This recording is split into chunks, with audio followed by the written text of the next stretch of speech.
Welcome to Reels and Wheels. As you can tell, I am not Reels and Wheels. I am, in fact, his mom, Kendra. And I debated on if I wanted to post anything on his channel, but this YouTube channel of my son's meant everything to him. So I just wanted to come on here and let you know that Cameron passed away October 30th at 7:04 p.m.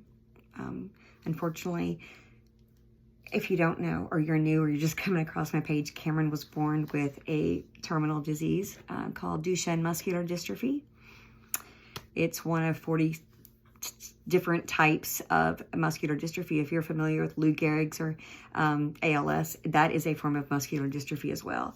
Duchenne only affects boys. It is one of the most severe, and it is terminal. When Cameron was diagnosed at 5, they said, "You won't live to be 15. And Cameron basically said, "Hold my joint and watch this." And he lived to be 26 years old, 6 months and 6 days.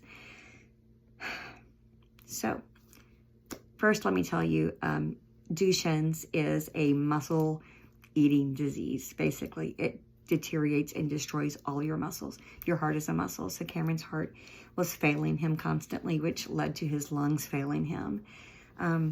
So he had been pretty healthy, and then had a surgery and got sick a couple of times. And then in June, he spent 7 days in the ICU. And then in July, he spent 10 days in the ICU. And then on September 23rd, he went into respiratory failure, septic shock, and had pneumonia. And I was driving him to the hospital, and we couldn't even make it. I had to call 911, and an ambulance had to come and meet us on the side of the road and take him to the hospital.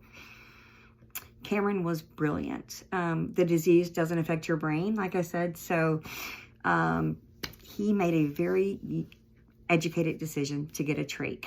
And if you don't know what a trach is just where they place a hole. It's where they can put a tube and a circuit in that will connect your windpipe to put air into your lungs.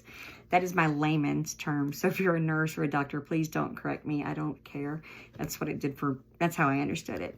But he knew most Duchenne boys get a trach eventually. So he asked questions. I saw his web search of he knew what to ask. And he made the decision. On October 10th, he got a trach placed. And they said, it'll be a while before you talk. And he came out of that bitch talking. He was born to talk. And that's just who Cameron was. Cameron came out of surgery. He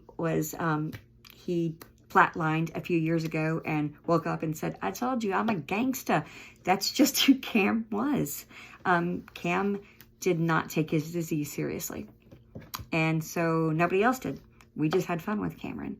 Interviewing people, taste tests or food reviews, and the ICU Send Me Food Challenge. After he has trach, we decided people could send his food and he would try it. And he only got a couple of those because it slowly just got harder and harder for him to chew. It would just wear him out to chew. So he was pudding and broth and all the things he did not like.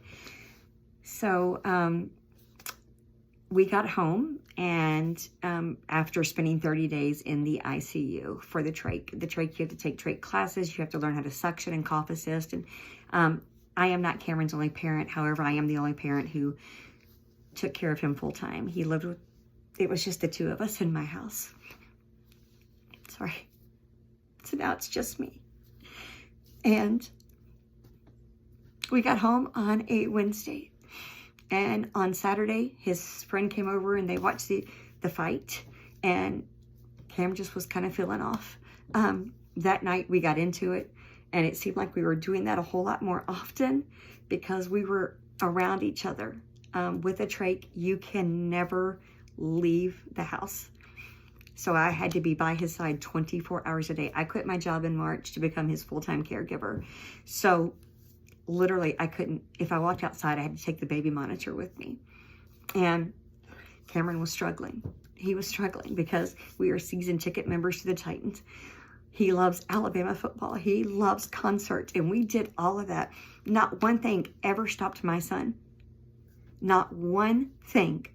He went on Ferris wheels, and he smoked weed with Jelly Roll, and he took pics with Migos and Young Buck, and this dude just had a way that people gravitated towards him. And if you had a chance to be interviewed by Cameron, then you know what I'm talking about. So that Saturday night, we got into it, and about 3 a.m., he asked for my help. And I had to come in and straighten his legs out because it was something he couldn't do on his own. And I went back into the living room and laid down, and about 3 hours later, I heard the alarm going off. And at that point, I wasn't trained yet to look at his neck. It's just not something I was used to. So I walked in thinking it was the water chamber, needed to be full. And when I looked down and saw it was full of water, I looked over and my son's trach was there, but the circuit was on the ground. I don't know how long the alarm had been going off. I don't know if I could have saved him. It's a lot of what ifs and a lot of